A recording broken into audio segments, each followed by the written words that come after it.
Welcome to the BumbleKast. I'm your host, Ian Flynn, the Bumble King, and joining me as always is my Bumble co-host, Kyle, JCRB Krause. We're back. We are back for more priority questions here on this BumbleKast. We have many, many priority questions. But before we get to them, we have a few things we need to cover. A bit of news and a bit of a heads up as we roll into 2024. The prices are going to go up ever so slightly for BumbleKast content. The lowest possible tier now will be starting at $2. BumbleKast Minis are now bumping up to $35, and our guest spots will be going up to $120. These will take effect January 1st, 2024. So if you've already locked them in for December, don't worry, you're already good. And with that out of the way, let's get to the questions from our patrons over at patreon.com/BumbleKast, Ko-fi.com/BumbleKast, and our YouTube members. Let's go ahead and get into it. Starting off with this one from JCR1216. If tasked by Sega to design Sonic's future son for IDW, how would you create his appearance to keep it ambiguous? Also, how might Amy, Blaze, Tangle, Lanolin, or Surge react if he called them mom? So when you say keep it ambiguous, it's, a standalone character, but we don't know, but he's supposed to be Sonic's kid. We don't know who the mom is. Necessarily know it. Yeah. Especially. Well, it says ambiguous, so I'm thinking just in general, he pops up kind of Trunks style before we know that he has any ties to Vegeta or Bulma. Mm-hmm. That is something of a tall order, because if you want him to be, Sonic Jr. or whatever, that's his name. I would think he needs to have visual elements that make him as clean and defined as Sonic, which is a Herculean effort because Sonic is already a phenomenal design. Yeah. He's so elegantly simple in his construction and his details that anything else feels like you're tacking on extra ideas to him, So how would I design him? I don't know. Just straight up, I don't know. That would have to go to a actual talented artist who can iterate on those ideas, but maybe not back themselves into a mental corner like I already have within 5 seconds of approaching the topic. As for the maternal reveals, Amy vindicated. Blaze kind of shocked. She didn't even know that was in the cards. Tangle, neat. Lanolin, what? Why? When? How? What? Surge, there's so many replies that come to mind, and all of them are way too dark for this show. She's not happy. Let's put it that way. Surge would try to murder him. And everyone in between. Yeah. Surge would be very, very, very, very, very displeased, putting it lightly. She wouldn't even know how it happened. Yeah. Terrifying. All right, here's one from Miles the Prower. Was Scourge a My Chemical Romance kid? Or I guess My Chemical Plant Experience kid? He has the vibe of someone that knows all the lyrics to teenagers. Just because you made the Chemical Plant reference, I'm going to have to say yes. That's just too good to pass up. What was in that old IGN interview with Shadow? What band did he say he was into? I forget. Oh, gosh, was it My Chemical Romance? It might have been. It was for Sonic Heroes or whatever, or was it SA2 even? I forget. Well, he's a Swiftie now. Good for him. Let's see. Hold on. Shadow the interview. Hold on. Oh, no, that's the interview about the game. Never mind. I want the character interview. Oh, well. I'll look it up later. Here's a question from Morless. Oh, no! Almost the entire Sonic cast has been captured, and the only ones who can save them are Styx and Tangle. How would this go? Don't be afraid to go crazy, Ian. They sure wouldn't be. It would be a little rocky at first because Styx would be paranoid. Why is Tangle the only one who wasn't captured? Yeah, but they're friends. To which Tangle would say, at first she'd be like, oh gosh, why was I the only one who got away? Am I the traitor? No, that's ridiculous. Wait a minute. Why are you the only one who wasn't captured? Are you the traitor? And Styx, I'm insulted by that. Uh-oh. And so once I get over that initial bumpiness, they're going to be fine. Tangle's going to lead the initiative into brazen attacking. Styx is going to be sneaky, stealthy. with some boomerang action. And for what would be presumably an underpowered duo compared to some of the options, they are fearsome together. And they have a strong and lasting friendship because that's what Tangle does. And they save the day, and a good time is had by all. Good. Except for Eggman, but who cares? How dare you not care about Eggman's feelings? He has feelings too. You can't make an omelet without breaking a few Eggmans. Mixer17 has a question. Rosie has managed to capture Sonic, Amy, Shadow, Scourge, and Surge to force them to play a deadly game of Whack-a-Hog, where she does the whacking and they do the dying. If you're wondering why Surge is here when she's a Tenric, it's because God is mad at her because she's gotten more hugs than Kit. And if you're wondering why no other hedgehogs are mentioned, character limits. Puns are fun. Plot armor and any powers are off. Team-ups and deliberate sabotage aren't allowed. Who's the lucky hedgehog or discount hedgehog? Bullying Surge is always more important. That gets to survive another day. No team-ups. What are you, the SWAT bot with a no fun allowed sign? My favorite SWAT bot. Part of the fun of your survival game thing is unlikely team-ups and the vile but inevitable betrayals. Come on. Yeah, that's true. You gotta have Scourge talk to Amy. He's like, no, trust me. If we work together, we can save Sonic, and then I can take him out myself. Doesn't that sound like a selfish enough reason to trust me for 5 minutes? Oh, look, panda target on you. Ha! I could never be trusted. What about anybody else? Shadow and Surge even. They really don't like each other. They really wouldn't care if Sonic got smashed, but they need to get out. And really, he kind of turns things around. So they might as well ensure that he survives so that they can survive, and then they can go back to hating each other. It's fine. As for who gets through it all, I don't know. It depends on how dark you want to get with this. It also kind of begs the question of what the scenario is. Is like Rosie some kind of gigantic titan smashing people with her spiky hammer? Is she just like stalking them like a minotaur through the maze? How is this working out? It's like she's put them in a bottle just to watch them and just like I'm gonna play Whack-a-Hog with them. Freaky. If you want to go like full Hunger Games with this, I would say plug the names into a random selector, and whichever one says live, figure out the rest. Ooh. That's okay. They'll all be better in the next issue. And here's one from No Origin. When are you going to dip your toes into voice acting? Your impressions are too funny. Thank you. And I have dabbled here and there, but my setup is not of high enough quality, and I do not have the time or the finances or the space to devote to like an actual professional setup to pursue a gig like that. That and the demo tape I have on my site is woefully out of date, probably. But, and you probably need an agent to get anything these days. Maybe. And I'd probably have to join one of the guilds. That you definitely would. And I don't know if I could afford the dues. Dues. Because if the work's not coming in, I can't afford the dues. Dues. It's a fun that's word. The real do's and don'ts, don't you know? It's a real doozy. I would like to do more voice work. I've done some in the past. I wish I could do more, but that just has not panned out for me. I could probably make a more concentrated effort to pursue it, but that would mean I would have to take time away from something else, and I can't do that right now. Right. Now, if somebody's listening to this and just wants to throw me a gig, hey, email me, but, you know. Here's a question from Banana Cat. Since it's the season to be jolly, Ian, if you could do a Sonic story that features Santa Claus, what kind of story would you want to tell? What spin on Santa Claus would you want to do? Is he a human, a Mobian, an ancient immortal deity? And which character is the most excited to be meeting Santa? Tangle. I'd like to keep... yeah, probably.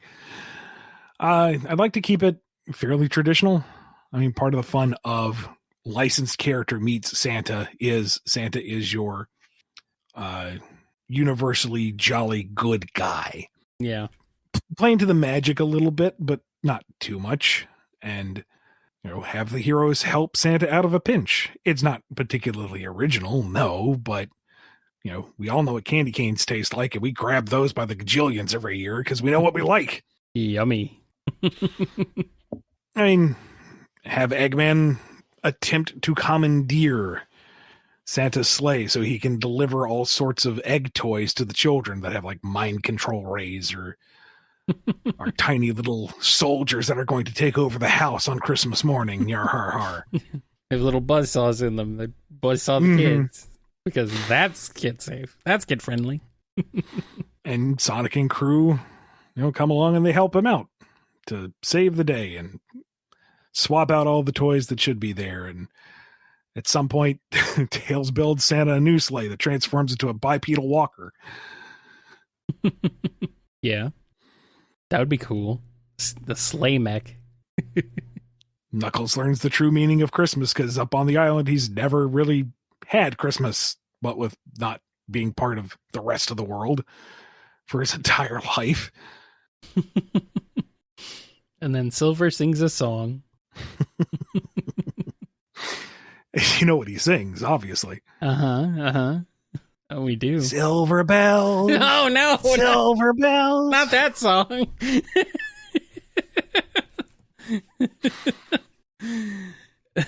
Oh, that would be wholesome as all get out, is Silver experiencing Christmas for once. Well, I mean, you could pitch it. It's a little late to pitch it, probably. You have to pitch it next year. There's always next year. But like all the decorations, all the lights, all the people. Yeah. Serotonin overload for the boy. Yeah. For the poor boy. Yes. Yeah. Wholesome, though. Very wholesome. He asks Blaze if they have Christmas on her planet. She's like, yeah, I'm kind of surprised you have it here, too. How does Santa manage that? There's only one Santa between the two? Mm-hmm. Nice. There's only a singular Santa. Santa is a constant, much like Big the Cat. Santa and Big are interdimensional beings. Well, that's the final reveal is, Santa's finished with saving Christmas across all reality and decides to go home, gets out of the coat and takes off the fake beard and whips out the fishing rod. That was pretty tiring, buddy. Ho, ho, ho. Fix that one. Oh, you've done it. Oh, you've done it. All right, let's move on to the next question here. This one's from Pig Dan. What are your guys' favorite fast food? McDonald's, Wendy's, Burger King, A&W, Taco Bell, etc. What do you enjoy from each one? Desserts, burgers, fries? What is top tier and which is bottom tier? I used to swear by Wendy's, but good gracious, has it fallen off? Yeah, it really, really has. It's sad. Like, depressingly so. My kind of go-to now for a takeout burger is a place up here called the Burger Priest. Yeah. They just do a really solid smash burger. Just like smooshy. Very, very good. It's got the nice char grill on it. You can even get it more charry grillied if you want. The fries seem to be inconsistent in like texture and cut, but they're always good for fries. So not fond of the milkshakes though. It's that kind of like melted soft serve taste that I'm not really fond of. What about more like national or other chains, even regional stuff like that? Any of those? Honest to goodness, Pizza Hut's boneless chicken wings are kind of like great. Not too bad. The pizza's all right, but the chicken wings quite tasty. As long as their boneless pizza is okay. And it's not really like fast food, but there's a barbecue place around here called Bellows that does a pulled pork that just, Kyle. And they've got this, they call it cornbread. It ain't like any cornbread I ever had. It's very cakey, and I think there's a large amount of cardamom in it. But, oh my God, dude. That tiny little loaf of like whatever this is, just Yum, yum, yum, yum, yum, yum. Yum. And I've had a hard time finding good fried chicken since we don't have Bojangles up here. I weep. But Mary Brown's seems to be pretty darn consistently tasty chicken. Nice. What about you? There's a regional chain down here called Filiberto's Mexican food. I'm a fan of that. There's a whole bunch of the places that they're all their names end in Birdos, but Filiberto's, it's pretty good for what it is, fast food. And also a pizza chain down here is another regional pizza chain called Pizza Patron, or Pizza Patron if you're white. And it's really good. It's a solid pizza. They got like both traditional pizzas and sort of like Mexican, Central American inspired ones that are more like some of them are spicy, some of them just have different sauces and stuff. So they're pretty good. I like it. You know what else has fallen off lately? What else? Five Guys. Yeah, a little bit. I don't know what it is. It's gotten to the point where it's too greasy and it's way too expensive. I mean, the price is the big killer. I love Five Guys, but man, yeah, the price is it's rough. It's real rough. Well. Now that we're sufficiently hungry, let's keep on going. Let's move on to the next one. Rabbit Aver has a question. How extensive are the alterations Starline made to Surgeon Kit? How much of them is now hardware and how much is still meat? Do they still have, like, bones? They're still mostly augmented meat, but they have endoskeletons now by Starline's design. Cool. He wasn't really joking when he said Eggman puts animals in robots and he put robots in animals. Oh, so okay, they're Weapon X. To a degree, yeah. What are they made out of? What are the skeletons made out of? Metal? Robot parts? Robot parts? Terrifying. Whatever badniks are made out of, fantasy metal. Egg metal. Here's a question from Rockamillion.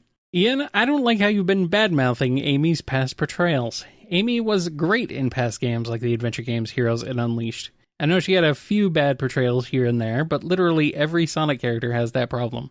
I don't see modern Amy as an improvement, but rather a return to form for her character after years of mischaracterization. Amy in the past was fun, loving, bubbly, passionate, silly, short-tempered, kick-ass, and expressive. This is what made people like me love Amy, and she should remain that way. Please don't dishonor the Amy of the old days. She was great. I like the way you write, Amy, but I just want you to remember every aspect of Amy's character that made her great to begin with. You know what? You're absolutely right about the adventure games. Yep. Full stop. Dead right. She got it right. Like, her whole point in Adventure 1 was growing in her arc and becoming self-sufficient, and then SA2, she beat Tails to Prison Island. He had a whole weaponized plane. How'd she get there? And she got there first. Props to Amy, She's just that good. And she was teasing Sonic then, but she didn't really get too overbearing on him.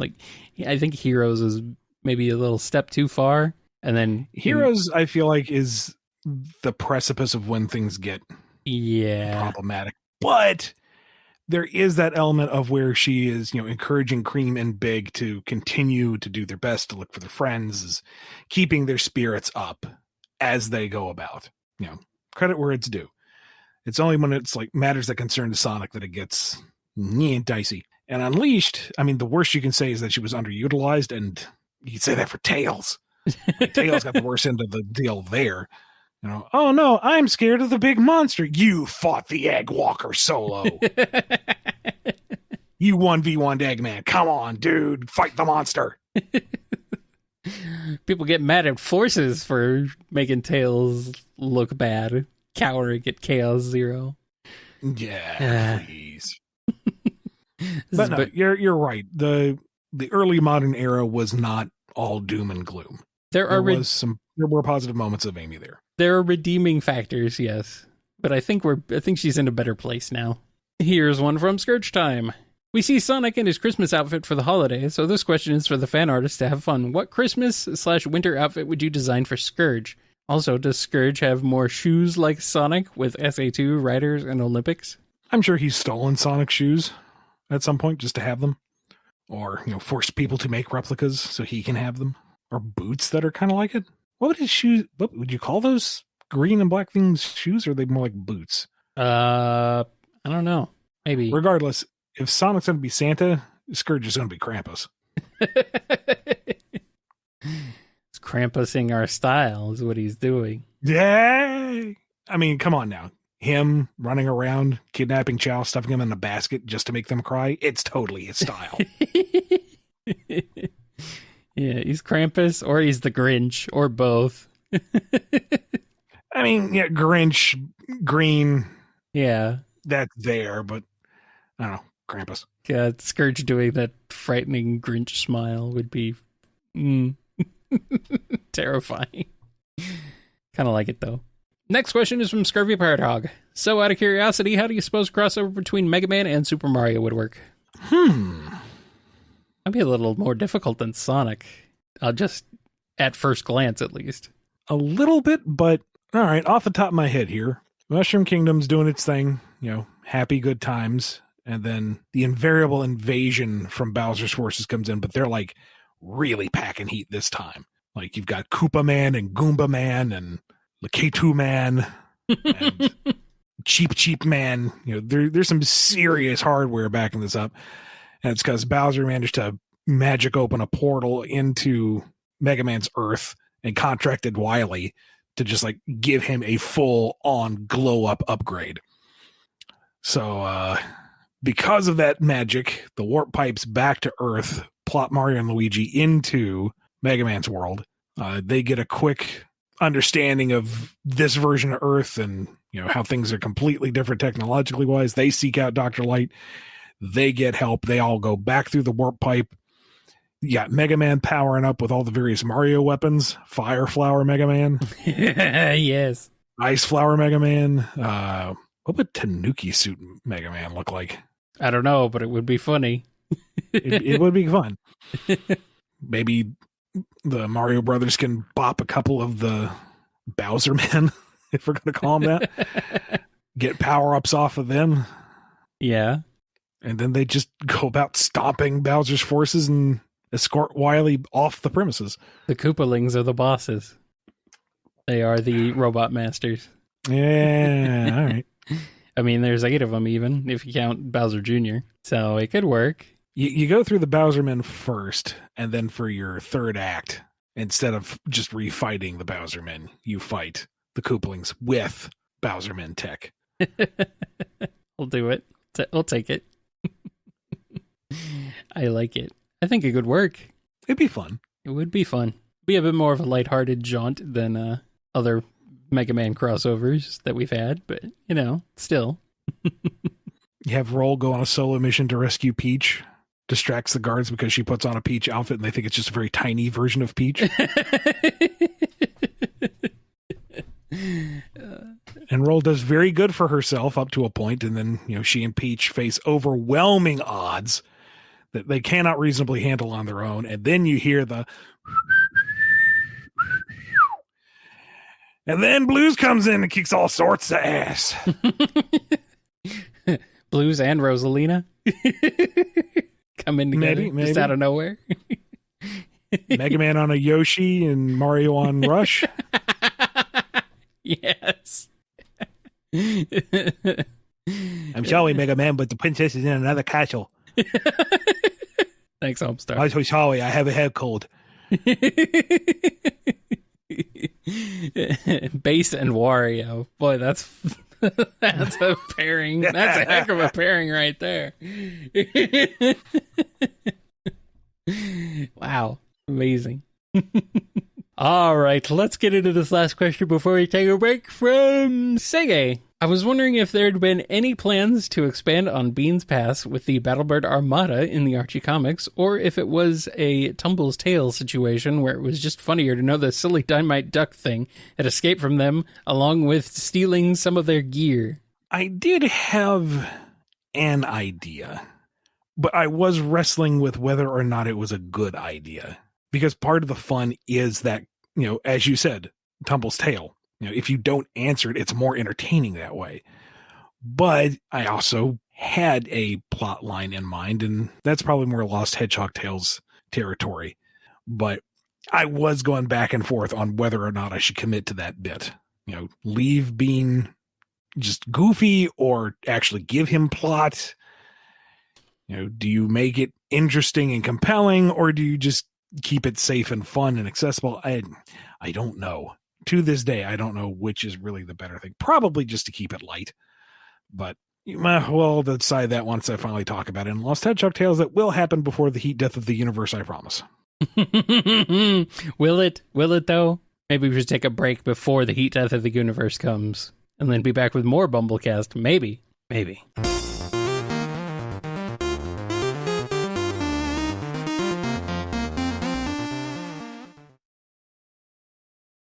Hey, we made it through. We're back. And I got this one here from Spoiler 1001. Did Fiona fall for Anti-Sonic before or after he decided to stomp on a landmine in the middle of the village? It's been so long, I don't remember how that shook out. You don't? No, not at all? I would have to reread that whole run and see if I can remember, but I don't know. Well, maybe it's something we can come back to. This one is from Sprites Forever, and it has Zelda Tears of the Kingdom spoilers. Since they seem somewhat similar in their function, could any Sonic character do something with the secret stones? Would they perhaps be more powerful, as they don't rely on an external force like the Chaos Emeralds do? Yeah, I guess. Give Sonic a more explosive spin dash. Give Tails a ascending whirlwind. Maybe Amy's hammer gains some kind of elemental property just for funsies. Yes. I'm sure you can play with that. Yes. I mean, Blaze's fire produces more fire. A lot of this kind of just builds itself, doesn't it? Works out. Silver's rolling his eyes. Oh, you had to get a whole other arm crafted on you to use TK, huh? Pleb. Rude. Why is Shadow so mean? Or Silver so mean, not Shadow. Because it's funny for this instance. I know. It doesn't have to be that way, though. Come on, Silver. Don't be like that. Here's a question from Steph Cube. In Sonic Dream Team, it seems that Knuckles and REM found things in common by both being dedicated guardians. Do you think they become good friends if they spend more time together in the future? How do you imagine their friendship? I think we kind of already touched on that in the story itself. I don't want to go into too much detail because the game just came out. Folks are still experiencing it, but you're already picking up on what is there. Yes. And of course, they stood next to each other for 2 seconds, so that means they're married, right? Superior Pizza has a question. Did Scourge ever have a console war? Did he win or lose like the original Sonic? It's debatable. It's kind of debatable. Well, sales numbers ultimately shook out in Nintendo's favor, but man, it was like 50-50 most of the time. Nintendo is still producing their own exclusive consoles for their own exclusive IPs. Sega is not. Well, Sega dropped the ball after the Genesis, so that's their fault. The Dreamcast was such a beautiful machine, though. I know. Controller was more avant-garde, but the Dreamcast, it was thinking, man. It was ahead of its time, and it was a great system, but it was too little too late to save Sega. Anyway. Unfortunately. So implying Scourge had his own universe's version of the console wars belies an entire antiverse of Mario stuff. Which I don't know if I have it in me to go that deep in the rabbit hole. Are we just gonna cop out and say it's Wario? Nah, no, that's the easy way out. That is the easy way out. It's funny though that when Wario's the hero or Wario's the good guy. Take my coins. Wah! I guess if we're talking anti-verse console war, our good friends at Ages did everything right, but Nintendo's, I don't know what you would call anti-Nintendo, their slapdash, unpolished trash for the masses still managed to outsell them. So Ages is remembered as being the superior company and brand, but they still lost the war. They lost it to Nintendo. There you go. Yep. Scourge 06 is the best remembered, everyone's favorite game.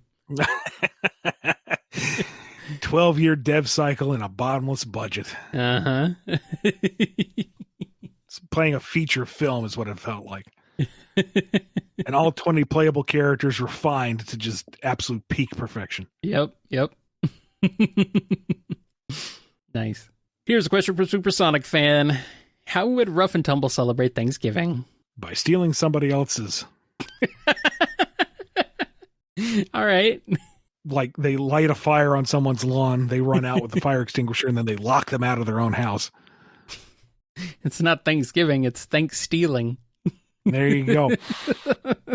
Wow. They're shouting compliments through the window. This is delicious. You should try some. Rude. Funny, but rude. They're not going to steal from Vanilla, though. They know better. Oh, they've learned their lesson. Yes. And now we have a question for you, Kyle. All right, hit me. Not literally. This one comes from no, never. While we're on the air.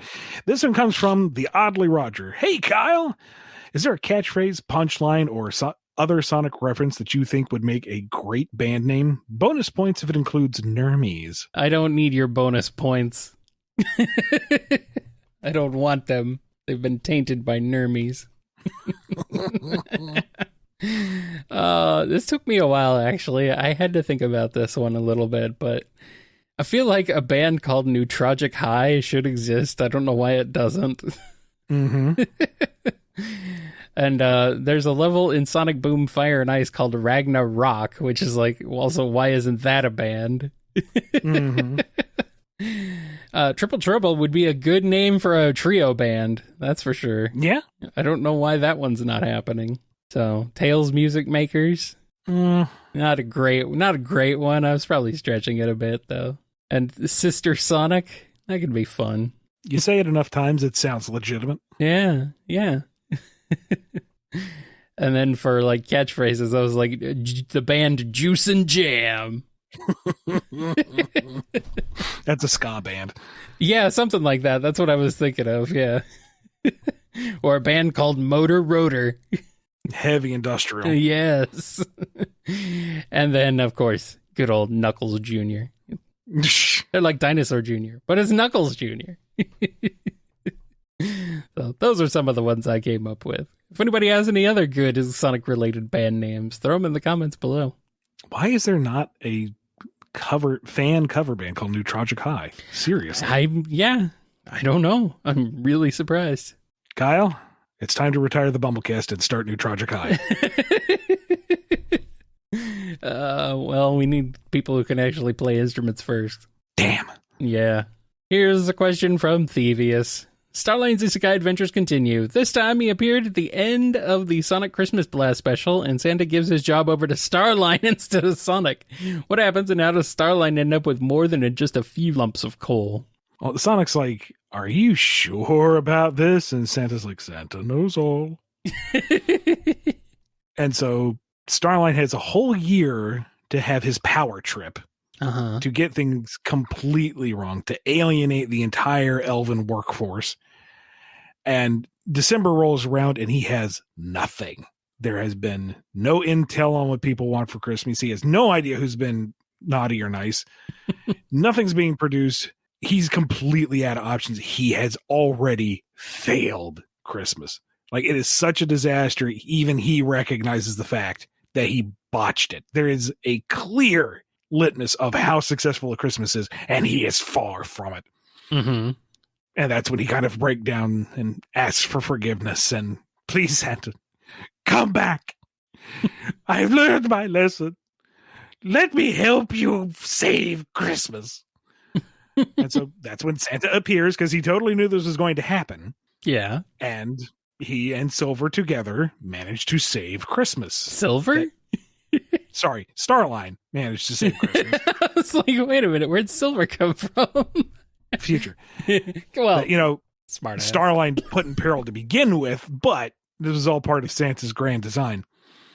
And they say that on that day, Starline's heart grew 3 sizes, and he learns from his mistakes, and he reforms and lives happily ever after on Adventures of World. And then he gets turned into a plushie. At least that version does.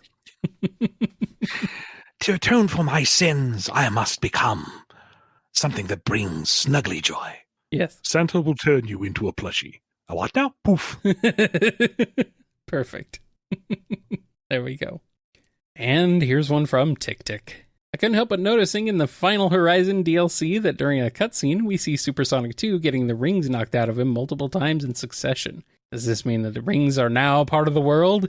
In addition, how come things like boost pads get in-universe explanation, but rings, something integral to the games from day one, are something that the franchise seems so adverse to acknowledging? You got me there. I have no good explanation for either. Well, that's just kind of how it goes. You won, Tick Tick. You won. It's something to bring up in the meetings. Where's our consistency here? But now, I didn't write any of the script acknowledging the rails or boost pads or whatever, but regardless, they did happen. It did happen. So, yep. Blah. You're stuck with it. We'll see how things shake out going forward. Here's a question from Twilord. Are there any differences between Harold's cranberry jacuzzi relaxation regimen in the cranberry sauce pre and post time skip? Thanks for letting me know the best type of questions to help you expand on your latest and greatest creation. Only difference is the brand. One brand exists pre-reboot and then doesn't post-reboot. What, the cranberry juice brand? Yeah. Like Ocean Spray is pre-reboot and something else for post-reboot? I can't think of it. Somebody made a copyright claim on it. Can't touch it. Gotta move on. Gotta invent a new cranberry sauce. Snosberry brand cranberry sauce. Weird, but okay. Here's a question from Wildcard.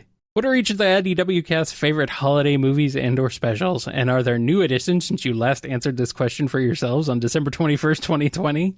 I have no idea. We did? Good God, that was 3 years ago. Yeah, it was. Who was in the IDW cast of 2020? That would have been Tangle and Whisper. Tangle and Whisper, Jewel. I guess Rough and Tumble at that point, right? Yeah. Starline. Was Starline around by then? He might have been. I don't remember. Starline was pretty early, though. He was like... yeah, I guess. He showed up in maybe the teens, Mimic, I think. Maybe not. I don't remember. I'm being told Lanolin technically, but no. I mean, she had appearances, but we didn't even know her name, I don't think, by that time. Okay, so we're looking at Lanolin and Belle and Clutch and the Imposters. Yeah. So, goodness. I don't know a lot of Christmas movies. Serge's favorite holiday movie is Die Hard, except she hates the end where the bad guy loses. No, she sees herself as McClane, a lone individual taking on a fate that he was not supposed to endure. Yeah. Whose favorite movie is Home Alone? Belle, because she enjoys the craftsmanship. Very inventive. Kit secretly likes Elf, but he's not allowed to because Serge doesn't like it. He likes Die Hard 2. He has to. Not Die Hard 2, but Die Hard as well. Die Hard 2 is a Christmas movie. Die Hard 3 is not. And Clutch enjoys It's a Wonderful Life. Because the idea of a singular individual can make all the difference in the world. Just validates him. It appeals to him in all the wrong ways. Yeah, exactly. And at the end of watching every movie, as part of his personal tradition, he reaches out and takes the tiny bell off the Christmas tree and crushes it between his fingers so it won't ring. Oof. Yikes. What about Mimic? Mimic makes his own advent calendar.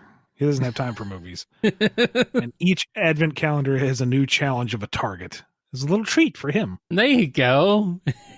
Good for him. Was that everybody? I think so. Lanolin. Oh, Lanolin.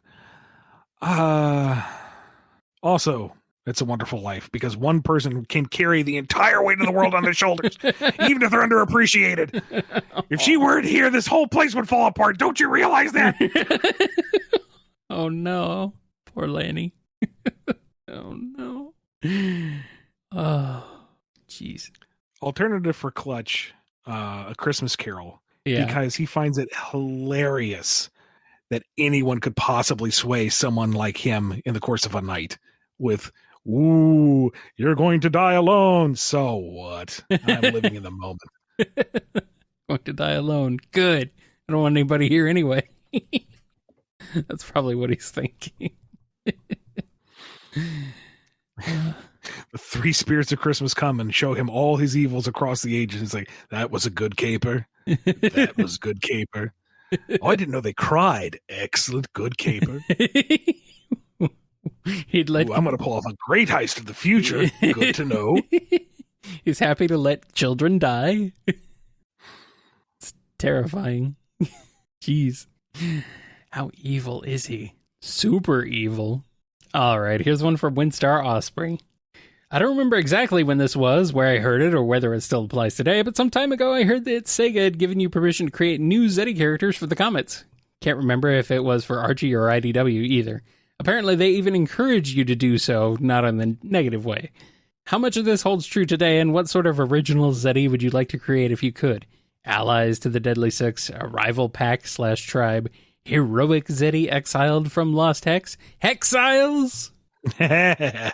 See what you did there. I think it was IDW. It was yeah, you've mentioned it on the show before. It was for IDW when you brought them in for... You didn't really have time to get to the Zeddy. Metal Virus, yeah. No, you never got to the Zeddy and Archie, at least not outside of the crossover. So yeah. I'm assuming that the opportunity is still there. It's just, I don't think anybody really has a great inclination to go back to Lost Hex. It certainly would be fun to dive into that lore, what is going on with Lost Hex, what is going on with other Zeddy, turn it on its head and there's good ones, show rival gangs. I don't know how much more that cast needs to be expanded, but if there's a good story to be had, sure. But if we're going to dedicate time and attention to exploring untapped sources of lore, I would rather spend the time with like Blaze or Silver. Or shoot, even Knuckles. I mean, even like Little Planet or something. Yeah. Sorry, Zeddy fans. I know. I'm sorry that the 5 of you are disappointed. Alrighty, we got one last question, one last request. This one's from Dawson the Dachshund. Can you sing Bless Us All from the Muppet Christmas Carol as Silver? Please, I need Tiny Silver to bless us, everyone. I will do the best I can. And a 1, and a 2, and a... Life is full of sweet surprises. Every day's a gift.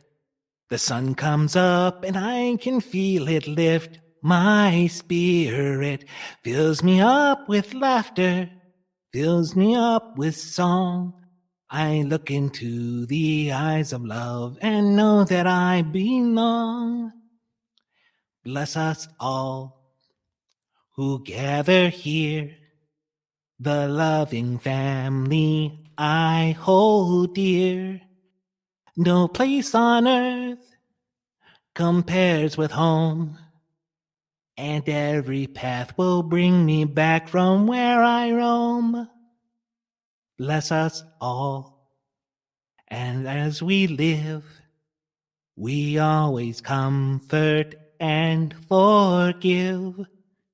We have so much that we can share with those in need we see around us everywhere. Let us always love each other. Lead us to the light. Let us hear the voice of reason singing in the night. Let us run from anger and catch us when we fall. Teach us in our dreams and please, yes, please, bless us one and all. Bless us all with playful years, with noisy games and joyful tears. We reach for you and we stand tall. And in our prayers and dreams we ask you, bless us all. We reach for you and we stand tall. And in our prayers and dreams we ask you, bless us all. Bless us all. My throat is tired. I'm so glad we did this before this dumpster fire. Saying the whole episode is a dumpster fire? Dang. Harsh. The show, our careers, our lives. Well, I mean, some people might be happy that you have acknowledged that your career is a dumpster fire. Nah. Might as well commit to the bit, though, for the punchline. Exactly. And that is going to wrap up this edition of the BumbleKast. If you want your question answered on the show, head over to patreon.com/BumbleKast, Ko-fi.com/BumbleKast, or become a YouTube member. Be good to yourselves, be good to each other, happy holidays, and we will see you next time on the BumbleKast. Catch you later, everybody. Compares with home, and every path that brings me where I roam. Why does it go up? Bless us all. So I'm guessing you're not willing to fulfill the full request of doing it as Silver. Oh, that was part of it? That was supposed to be part of it, yeah, but if you can't do it that way, then, well.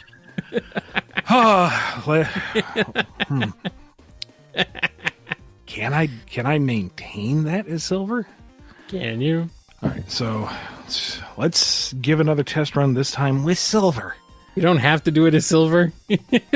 I am kind of curious if I can do this, but I'm not really optimistic. That's weird for Silver. Life is full of sweet surprises. Every day is a gift. The sun comes up and I can see it.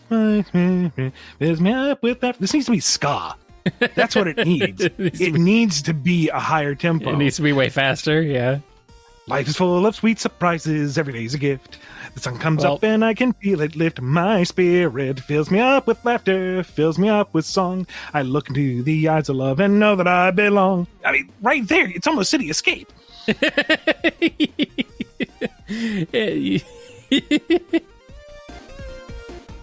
Maintaining this voice and doing it in any kind of tune is really tight on the throat. Yeah, I can imagine. But if it worked last time, you know. It sounded pretty good. In control. Bless us. Nope. Wait. Go back.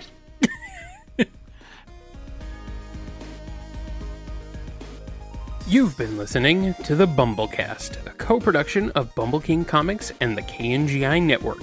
Original theme music composed by Ken Coda Snyder. Remixed intro by T-Lopes. Find out more information, along with podcast feeder links, MP3 downloads, and more at bumbleking.com and kngi.org.